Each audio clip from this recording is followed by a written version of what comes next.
In this video, we picked up this 56-piece power tool set for $20 from Harbor Freight. Now, to some, this may seem intimidating. There's a lot of high-powered stuff in here, but we're going to show you how to use it properly, use it safely. We wouldn't want anyone getting hurt. So let's get started on that.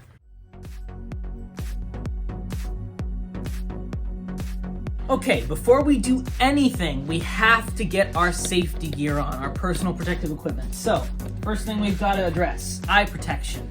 Now, I wish these came in a slightly larger size. It is one size fits all for most adults, but what can they do? Some people just have a really tiny head. All right, the next thing we have to address is head safety. We don't want anything falling on us, anything injuring our scalp. So, we've got to put on our hard hat. All right, there's that. It is just a little loose fitting. I kind of wish there was more protection down by the ear region because that can hurt, but we live with what they gave us. So, next thing we're gonna do is the ear protection. Very important. Fits great when you adjust it all the way down. Keeps the helmet on. Should be locking over my helmet pretty well here. Okay. All right. I already have installed the tool belt, and we have a screwdriver, pliers, a pipe wrench, a hammer, and a saw in their respective slots. And also up here on the table, we have our wrench, we have an assortment of nuts and bolts, we have an Allen wrench, we have a pair of dial calipers, we have a vise, we have a regular open-end wrench, a jackhammer with 2 bits, a level, and a folding ruler, and 2 pieces of wood. We're going to use all of these tools and see how well they work. Now the first tool we're going to look at is the vise, and we're going to put some things in it to test out our measuring tools. So we're going to open it just like so. I'm going to stick in this log, 100% real wood, I think. It's kind of light though. And then we're gonna try and see if it can be leveled with our beautiful level here. I do wish the level had, well, a bubble in liquid, but it's just a ball in a tube, so it should work fine. But let's see if we can get this level here. Forget it, that won't work. So let's see how long it is. It appears that it's roughly a little over an inch. There's no markings other than every half inch, so that kind of sucks, but what do you expect? So, well, if you go over here, it's an inch, so it probably is somewhere within 1/8 of an inch of an inch. And this is a folding ruler, and it does have metric on it, so that's pretty convenient. What I'd like to do is test the metric side of this with these dial calipers to see if it's accurate. It appears that it's pretty accurate. Almost exactly. Wow, what do you know? Some great dial calipers here. There is no way to tighten them down, but Next thing I want to test is the saw. Now it's kind of sharp. If you threw it at something at about 200 miles an hour, I think it would dent it slightly. So it's pretty sharp. So we're gonna try cutting through this log here. Very carefully, don't want our fingers too close. We don't want to get cut. Seems like it's cutting pretty smoothly. It works a little better when you pull it towards yourself. It cuts a little better that way, even though the teeth are perfectly symmetrical.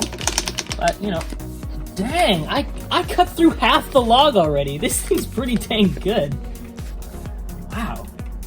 Now we just need to try out some of these tools here that are meant for putting in bolts and screws and those sorts of things. Let's get some of these screws. We're going to put them through this same piece of wood that we were using earlier. It appears that they just slip right on in there. Oh, that one's too short. I can't find any that will fit in here.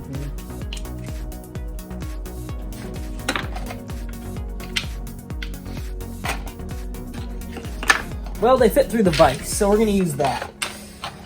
Let's see here. So we just insert the screw here, and we'll need a nut for the other side. And then all we got to do is grab our Allen wrench, and we can button this right up. There you go, nice and tight. The Allen wrench is not stripping at all. It's really snug in there. Yep, we can just hold that really good, tighten that down a lot. You know, it's pulling through the vise just a bit in there, but you know, it's pretty good. It's pretty good. It's pretty good. But it's stuck in there. Now I need to get my pliers, and I can grab the nut with the pliers. Just kidding, I can't. I can grab it with, no, just kidding, I can't do that either. Well, how about the wrench? No, the wrench is... I'll figure out how to get this out. It's kind of difficult when you get a fastener stuck in metal this hard. Also doesn't seem like there's a whole lot of engagement on this Phillips screw head. You know, if you were putting it into something really stiff, I think you might strip out the screwdriver or the head of the screw. So, you know, a little room for improvement there, but I think it's all right. Let's use some brute force power tools. Now these are very dangerous and very loud, so be very careful. Make sure your hearing protection is tight before you use these. Now to keep our fingers safe, we're just going to use an old cinder block to test out some of these tools. Now this hammer is not incredibly powerful, so I don't think it's really going to... Yeah, it's not really going through this too well. I think it would take me quite a long time. It is pretty light. And as for the jackhammer, we've got two different tips we can use. This one looks more like the one we would need to just break up chunks of concrete and asphalt. So let's just install that really quick, and then we'll go at it. Now I think this could probably be successful after about a year. So, you know, it could use a little bit more horsepower, but I think we'll be all right. All those tools seemed like a steal to me for $20, so go down to Harbor Freight and get yourself a set. They're brilliant. Normally, just a brand new electric jackhammer alone is around $1,000. I mean, it's crazy.